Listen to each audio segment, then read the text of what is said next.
habitas en mí y mis palabras habitan en ti. Pide lo que quisieres y se te dará. Y en aquel día nada me preguntarás. De cierto te digo que todo cuanto pidieres al Padre en mi nombre, Él te lo dará.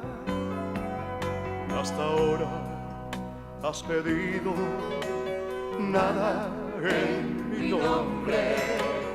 Pide y recibirás para que tu gozo sea cumplido.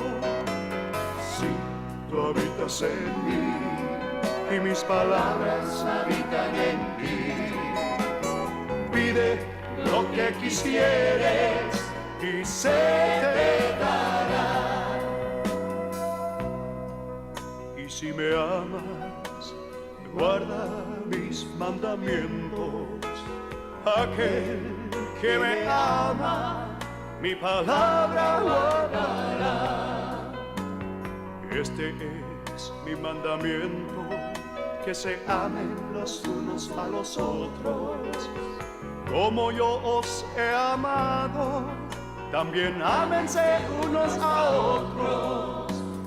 Con esto todos conocerán que son mis discípulos, si tuvieres amor los unos con los otros. Si tú habitas en mí y mis palabras habitan en ti, pide lo que quisieres y se te dará. Si tú habitas en mí y mis palabras habitan en ti, pide lo que quisieres y se te dará. Oh sí, pide lo que quisieres y se te dará.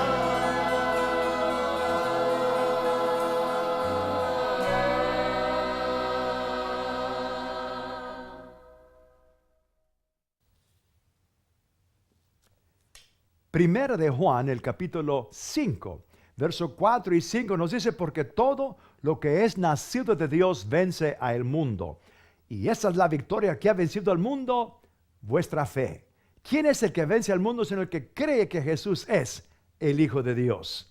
Bienvenidos a su programa Fe Victoriosa. Soy Ricardo Escobedo, pastor y evangelista, y es un gozo y un placer poder llegar a su casa, a su hogar, o donde quiera que usted está viendo este programa. En los últimos programas yo he estado diciendo también de que hay personas en prisiones que están sintonizando nuestro programa. Queremos mandarle un saludo a todos aquellos prisioneros que nos están escribiendo. Quiero que sepa que los amamos y estamos orando por ustedes. Quiero nomás decir y comentar este canto que canté, Si tú habitas en mí, es tomado del Evangelio de San Juan, el capítulo 15, verso 7, donde Jesús dice: si tú habitas en mí y mis palabras habitan en ti, pide lo que tú quieras y se te dará. Y luego también en Juan, el capítulo 16, el versículo 23 y 24, donde Jesús dice: en aquel día nada me preguntaréis, de cierto te digo que todo lo que pidieres al Padre en mi nombre, Él os dará. Hasta ahora nada has pedido en mi nombre, pide y recibirás para que tu gozo sea cumplido. Él nos ha dado un mandamiento. Y también el otro verso se encuentra en Juan 13, versos 35 y 36, donde el Señor dice: un nuevo mandamiento os doy, que os améis los unos a los otros como yo os he amado. Si tú me amas, entonces vas a cumplir mi palabra. Y luego también dice que con esto todos conocerán que sois mis discípulos por el amor que tuvieron los unos para con nosotros. Eso se encuentra ahí en el Evangelio de San Juan, capítulo 13. Es un gozo y un placer, como dije, de poder llegar a su casa. Gracias por sus cartas. Quiero saludar y también darle gracias a Dios por todos los filipenses, esos socios victoriosos que los llamamos los filipenses, que mensualmente nos envían su portación, sus ofrendas. Gracias, hermanos, sus oraciones también. Gracias por sus oraciones. Estamos orando por ustedes también. Todo el tiempo que Diana y yo nos, ¿verdad? oramos por ustedes. Estamos tomando la comunión también y los cubrimos con la preciosa sangre de Jesucristo. Vamos a continuar en este tema que hemos estado desarrollando en estos días, comprados por precio. Y la escritura fundamental es 1 Corintios, el capítulo 6, y vamos a leer el versículo que hemos usado este tema y luego vamos a continuar procediendo adelante en nuestro tema, comprados con sangre. 1 Corintios, el capítulo 6 y el versículo 20 dice, porque habéis sido comprados por precio. Glorificad pues a Dios en vuestro cuerpo y espíritu, dice, los cuales son de Dios. Mi cuerpo y mi espíritu ya no pertenezco yo a mí mismo, ya no soy mío. Ahora yo pertenezco a Dios. ¿Por qué? Porque yo he sido comprado por precio. Y vamos a continuar viendo más escrituras que la palabra de Dios nos enseña que tú y yo como creyentes, como hijos de Dios, hemos sido comprados por precio. Ahora, en 2 de Corintios, Primera de Corintios, el capítulo 7, que es el capítulo que sigue, el versículo 23. Primera de Corintios 7, 23 dice, por precio fuisteis comprados.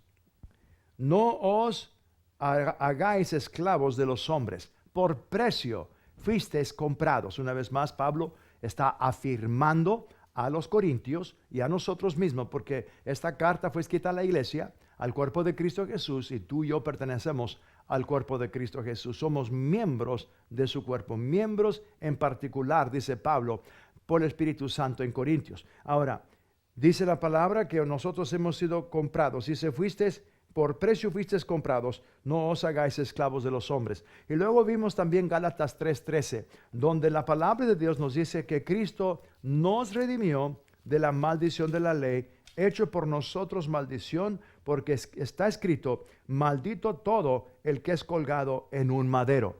Vemos aquí que la manera como Cristo Jesús nos redimió fue de Él mismo, tomando en sí toda la maldición de la ley. Ya hemos visto de que Dios dijo en Romanos 6, el versículo 23, pero también lo decía en el Antiguo Testamento, en el libro de Ezequiel. Dice, el alma que pecare, esa morirá. El pecado trae muerte. No estoy hablando de la muerte física, estoy hablando de la muerte espiritual. Y es lo que trajo el pecado al hombre, a Adán. Él fue separado de Dios. Y todo hombre que ha nacido de Adán y de Eva, eso es toda la humanidad. Toda la humanidad. No se crea de esa mentira del diablo que el hombre viene del mono. No, señor. Esa es una fábula. Esa es una mentira inventada por el mismo diablo. Y mucha gente que se considera sabia cree en esa mentira. Pero sabemos de que Dios es el creador de este planeta, de este mundo, de este universo. Y Él es el que hizo a Adán y a Eva. Él es el creador. Ahora vemos de que el hombre fue separado de Dios por causa del pecado. Pero Dios pagó un precio muy grande. La Biblia dice que hemos sido comprados por precio. Vamos a otra referencia, vamos a otra escritura, vamos a el libro de Hebreos, capítulo 9, el versículo 12. Hebreos capítulo 9, el versículo 12. Quiero aconsejarle de que usted en estos momentos tome un tiempecito de su trabajo, de su tarea, siéntese ahí, relájese, agarre su Biblia, agarre un lapicero, ¿verdad? Y anote estos versículos para que usted los vuelva a estudiar, para que usted los vuelva a leer y edificar su corazón en la palabra de Dios. Vamos a Hebreos capítulo 9, el versículo 12.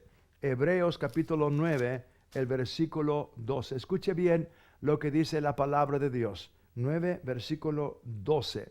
Dice la palabra de Dios, dice, y no por sangre de machos cabríos, ni de becerros. Vamos a regresar, vamos a unos versos antes, para no nomás entrar con la palabra y. Entonces vamos a regresar un poquito más para atrás. Vamos al versículo 11. Está hablando después de la resurrección de Cristo, después de que Cristo Jesús fue a la cruz del Calvario, después de que Él derramó su preciosa sangre, y luego Él tomó su sangre, de acuerdo a la palabra de Dios. Vamos a ver qué es lo que Él hizo con su sangre. El versículo en Hebreos 9, versículo 11 pero estando ya presente Cristo, sumo sacerdote de los bienes venideros, por el más amplio y más perfecto tabernáculo, no hecho de manos, es decir, de esta creación, y no por sangre de machos cabríos, ni de becerros, sino por su propia sangre, entró una vez para siempre en el lugar santísimo, habiendo obtenido eterna redención. Esa palabra redención es la que Él nos compró, pagó el precio, nos rescató, nos redimió, nos salvó, nos restauró a la posición original que estaba Adán antes de pecar, nos redimió. Ahora quiero nomás brevemente, aunque sí me va a tomar un poquito de tiempo para poder explicar qué está diciendo el apóstol Pablo concerniente que Jesús entró en el tabernáculo perfecto, en ese perfecto tabernáculo, como dice el versículo 11, dice, pero estando ya presente Cristo, sumo sacerdote. Escuche bien, Cristo Jesús, dice la Biblia aquí, que es nuestro sumo sacerdote. Ahora, muchos creyentes, por no entender la palabra de Dios y conocer el Antiguo Testamento, no saben qué significa, qué papel está tomando Jesús o qué ministerio está tomando Jesús cuando dice Pablo sumo sacerdote.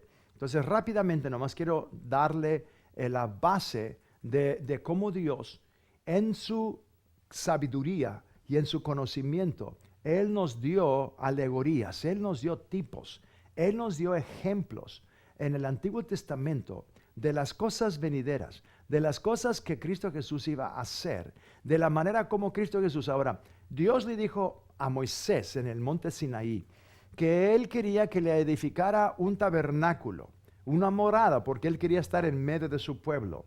Dios le instruyó a Moisés también de que Él tenía que ungir a Aarón, su hermano mayor, porque Aarón era mayor que Moisés. Él tenía que ungir a su hermano mayor con un aceite especial para dedicarlo, para santificarlo, para que fuera sumo sacerdote de Israel, de todo el pueblo de Dios. Ahora, escuche bien, Dios le dio las instrucciones a Moisés. ¿Qué era el trabajo? ¿Cuáles eran los requisitos? ¿Cuál era el propósito de que Dios le dijo a Moisés que ungiera a Aarón, su hermano mayor, para ser sumo sacerdote? Ahora, él es el sumo sacerdote, sus hijos eran sacerdotes. Y al morir Aarón, uno de sus hijos iba a tomar la posición de sumo sacerdote. Dios escogió a toda la tribu de Leví, para que fuesen sacerdotes o para que fuesen los que iban a cuidar el tabernáculo. Ahora, el tabernáculo verdaderamente era un templo portátil, era una tienda que Dios le dijo a Moisés que tenía que hacer. Ese tabernáculo era la morada de Dios, era el templo de Dios, era la casa de Dios, y Él quería estar en medio de su pueblo, de Israel.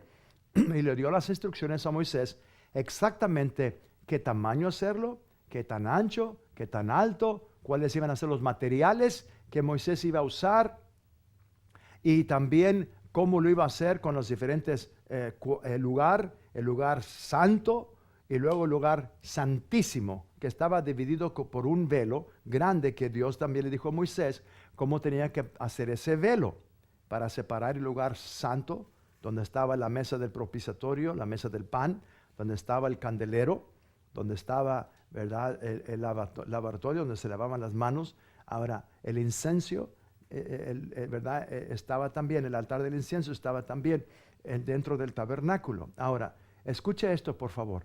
Esto es muy importante porque Dios le había dado instrucciones a Moisés para Aarón varios años.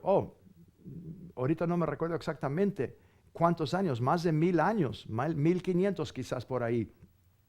Años antes, quizás, más de 1500 años antes de que Jesús muriese en la cruz del Calvario, Dios ya le había establecido y le había dado a Moisés las instrucciones en cómo hacer el tabernáculo. Pero el tabernáculo que Dios le dijo a Moisés, tenía que hacer el arca del pacto, donde puso los mandamientos, y ese arca tenía que estar detrás del velo. Una vez por año, Dios le dijo a Moisés que Aarón tenía que, una vez por año, tomar la sangre de machos cabríos, primero para él, limpiarse él, lavarse él, derramar sangre por él mismo para prepararse para ser el representante del pueblo de Dios, delante de Dios, en la presencia de Dios. Tenía que entrar una vez por año con la sangre de machos cabríos. Tenía que entrar con mucho cuidado detrás del velo. Lo que hacía con esa sangre, el sumo sacerdote Aarón rociaba por dentro, detrás del velo, donde estaba el arca del pacto, el asiento de Dios, ¿verdad? Ahí la palabra de Dios dice que Moisés tenía que entrar y rociar con la sangre el velo que estaba grande, la cortina grande que estaba dividiendo el lugar santo del lugar santísimo. Y una vez por año, esa sangre, Dios miraba la sangre de esos animales y Dios por un año les cubría los pecados. En otras palabras, Israel era perdonado por todas sus transgresiones y pecados cuando Aarón entraba, el sumo sacerdote Aarón entraba al lugar santísimo. Ahora, Pablo, por el Espíritu Santo, siendo un rabino, un maestro, que él conocía muy bien el Antiguo Testamento y conocía todos los ritos, él conocía todo lo que los sacerdotes tenían que hacer. Entonces él pudo ver y recibir la revelación del Espíritu Santo que Aarón en el Antiguo Testamento era un tipo de Jesucristo en el Nuevo Testamento. Pero por eso dice Pablo que él entró en el tabernáculo celestial, no en el tabernáculo terrenal. Cuando Dios le dijo a Moisés en el monte de Sinaí que le edificara un templo, que le edificara el tabernáculo, Dios le dijo a Moisés y le dice, cuídate de que tú lo hagas exactamente al modelo que te fue enseñado. En otras palabras, Dios le enseñó en el Espíritu. Moisés pudo ver el tabernáculo celestial. Entonces Moisés hizo una réplica.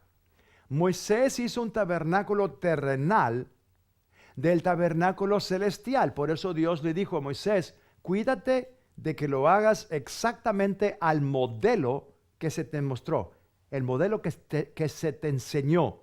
¿Cuál era ese modelo? Aquí dice el apóstol Pablo, versículo 11, pero estando ya presente Cristo, sumo sacerdote, así como Aarón tenía que entrar una vez por año detrás del velo del tabernáculo con la sangre de machos cabríos, dice, sumo sacerdote los bienes venideros, dice, por el más amplio y más perfecto tabernáculo. Ahora ese tabernáculo, él está hablando el que está en el cielo. Por eso dice, no hecho de manos, no hecho de manos. Es decir, no de esta creación. Entonces, ¿a cuál tabernáculo está hablando?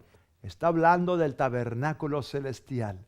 Está hablando de ese tabernáculo que Moisés vio como modelo para hacer el tabernáculo terrenal. Y luego llega el versículo 12, donde dice el Espíritu Santo a través del apóstol Pablo, que Jesús, Cristo Jesús, nuestro sumo sacerdote, ¿verdad?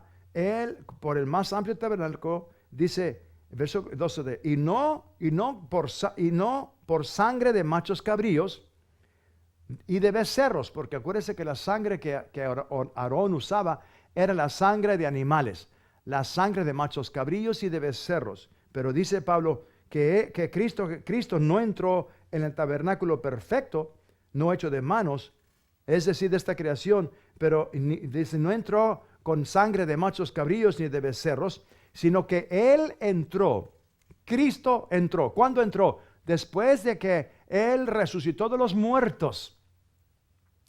En esos mismos momentos que Él resucitó de los muertos, unos cuantos minutos antes, que no sabemos exactamente cuánto tiempo, pero sí sabemos que antes que saliera el sol, El domingo por la mañana, Cristo ya había resucitado. Cuando María Magdalena lo vio y quiso abrazarlo, Jesús le dijo, no me toques porque no he ascendido al Padre. Entonces, ¿por qué digo eso? Es porque no podía ser contaminado, no podía ser tocado con humano, porque Él iba a ir al lugar santísimo, Él iba a ir al perfecto tabernáculo, no hecho de mano. No es de esta creación, pero Él iba a entrar después de su resurrección, antes de ir a hablar con sus discípulos, porque primero vemos de que Jesús le dice a María Magdalena, no me toques, en ese momento porque todavía no había ascendido. Después de que Él ascendió y roció la sangre, llevó su sangre, como dice aquí, y no por sangre de machos cabríos ni de becerros, sino por su propia sangre, entró una vez para siempre en el lugar santísimo, habiendo obtenido eterna redención.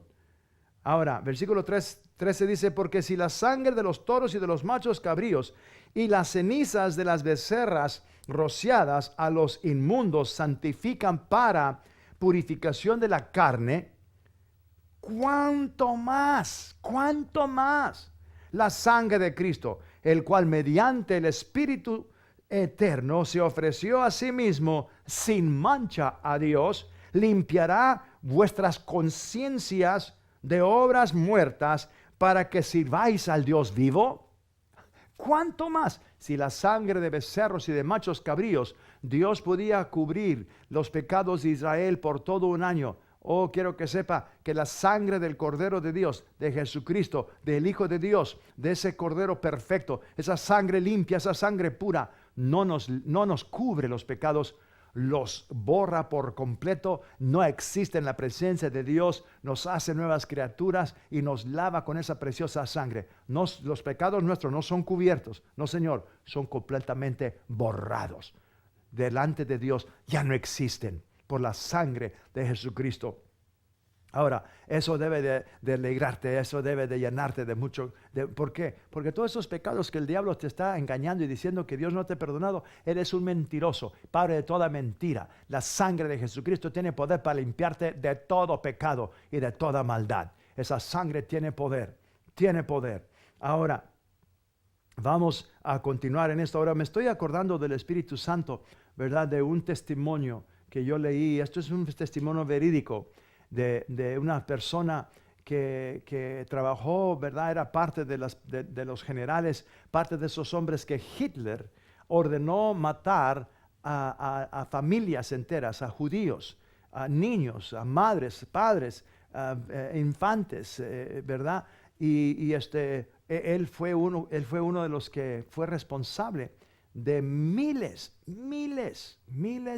de personas que él mató. Miles de personas que él mató. Y lo arrestaron, porque lo encontraron, lo arrestaron y lo echaron en la cárcel para ser condenado y juzgado y también sentenciado a muerte. Lo ahorcaron, ¿verdad? Pero antes de ahorcarlo, él estaba en su cárcel y una persona, Dios le habló y le dijo a una mujer, una misionera, le dice, yo quiero que tú vayas y le hables a esa persona de mi hijo. Háblale a esa persona de Jesucristo. Ella fue, le habló de Jesucristo, le habló de salvación, le habló del amor de Dios, le habló el evangelio, las buenas nuevas, y ese hombre sacudía la cabeza y decía, no, Dios para mí, no hay perdón para mí. Dios no me puede perdonar a mí. Y le dice a la señora, ¿no sabe usted quién soy? No sabe usted. Y ella dice, yo sé quién es usted. Y luego dice, ¿usted no sabe las cosas que yo he hecho? Y ella dijo, sí, yo sé lo que usted ha hecho. Bueno, ese hombre dice, yo tengo la sangre de gente en mi mano. Y Dios le dice a la misionera, dile que yo estoy dispuesto a cambiar de sangres. La sangre que él tiene en sus manos por la sangre de mi hijo. La sangre de mi hijo le puede perdonar y limpiar de todo pecado. No importa si ha matado a miles. Y cuando ella le dijo eso, el hombre dijo, ¿usted cree que Dios verdaderamente me puede perdonar? Ella dijo, yo sé que le puede perdonar y Dios está dispuesto a cambiar sangres. Quitarle a usted esa sangre que usted tiene y darle la sangre de Jesucristo para salvación y para perdón. Y él dijo, si Dios me puede perdonar, yo acepto a Cristo Jesús y se entregó a Cristo Jesús. Antes de ahorcarlo, le dijeron: ¿qué es tu última petición? ¿Qué es lo que tú quieres? Él pidió ser bautizado en agua y lo bautizaron en agua. Y cuando fue ahorcado, aunque él había matado a miles y miles de personas, de judíos, cuando él murió, abrió sus ojos en la presencia de Cristo. Ahora, yo sé que tú no has matado a ninguna persona, quizás, ¿verdad? Pero quiero decirte que la sangre de Cristo Jesús tiene poder para limpiarte. ¿Por qué no abres tu corazón a Cristo? Haz esta oración ahí donde estás, en este último minuto. Di estas palabras: Dios, en este día, creo con todo mi corazón que Cristo Jesús derramó su sangre en la cruz para limpiarme y perdonarme y darme una vida nueva. Él murió, fue sepultado y al tercer día resucitó de los muertos para darme vida eterna. Y hoy, públicamente, lo confieso como el Señor y Salvador de mi vida. Gracias, Padre. Hoy he nacido de nuevo. Soy una nueva criatura en Cristo Jesús. Te felicito. Bienvenido a la familia de Dios. Llama al número que está en tu pantalla. Danos tu testimonio. Y hasta la próxima vez se despide de ustedes, Pastor Ricardo Escobedo. Bendecidos.